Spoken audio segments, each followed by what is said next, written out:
Well, good evening. My name's Adam Lynch, and I'm going to discuss Richard Foster's book, Celebration of Discipline, just real quickly. I really enjoyed, maybe not enjoyed, but I really learned a lot from his introduction when he says, "My problem was more than having something to say from Sunday to Sunday. My problem was that what I did say had no power to help people. I had no substance. I had no depth.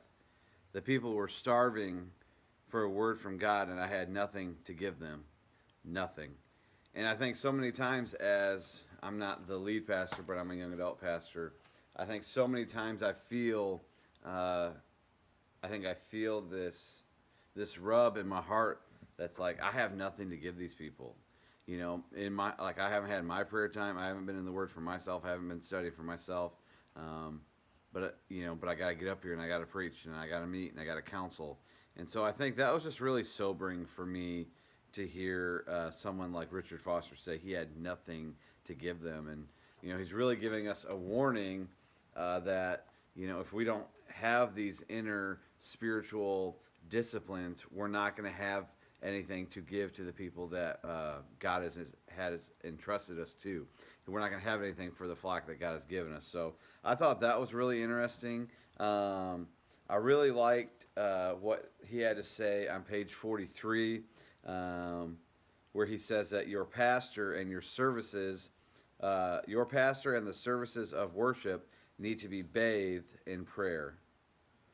Paul prayed for his people. He asked his people to pray for him.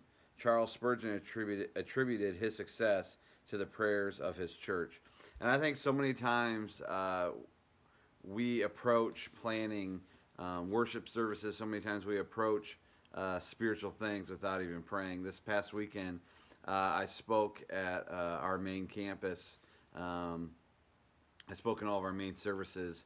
We have 4 services. We have a Saturday night service and 3 Sunday morning services. So there's about 4,000 people in attendance.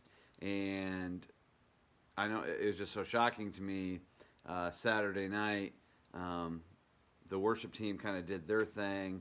I was doing my thing, but we didn't have a time of prayer together. And I felt really convicted about that after the Saturday night service. And so Sunday morning, I got us together and said, we need to be in alignment together. We need to be in prayer together. And it was just very convicting to me to have that happen Sunday and then read yesterday about prayer in Richard Foster's book, about how everything that we do needs to be bathed in prayer. And I know a lot of my life, a lot of what I do in ministry is more on my own effort, is more of me trying to strive and get things done rather than me going to the Lord and asking Him for His help and asking Him to show up. So that was super, super, super convicting.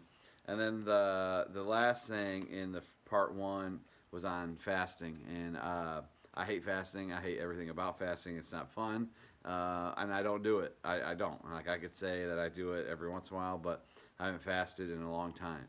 And Richard Foster says on page 60, he says, fasting can bring breakthroughs in the spiritual realm that will never happen in any other way. It is a means of God's grace and blessings that should not be neglected any longer. Um, yeah, that's really convicting, and that's very um, eye opening for me. That breakthroughs in the spiritual realm, it can bring breakthroughs in the spiritual realm that can't happen any other way. And we have a young adult in our young adult ministry named Melissa. She's from Zimbabwe.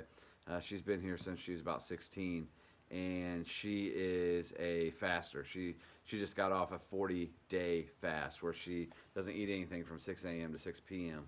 And it has been amazing to see how God has worked through her life and spoken things to her because of fasting. And my wife and I have been praying about some things in our life, family stuff, baby stuff, a whole bunch of stuff that you guys don't know about or need to know about or care about. So, and so after reading this, I've been very moved to talk to her about fasting, because there's some things in our life that I just have a feeling are not going to move until we really go to the Lord and show Him how serious we are, um, and go to Him in fasting. And so those disciplines, those inward disciplines, have in this book have really revealed to me how far behind I am in actually doing these things. Like, I know about them, I can preach on them, but I'm not actually doing them as much as I need to. So this has just been very convicting. It's been very good, and I hope to continue to not only just read these for this class, but I hope to read it for just my personal life and spiritual life and relationship with Jesus. So thank you for watching.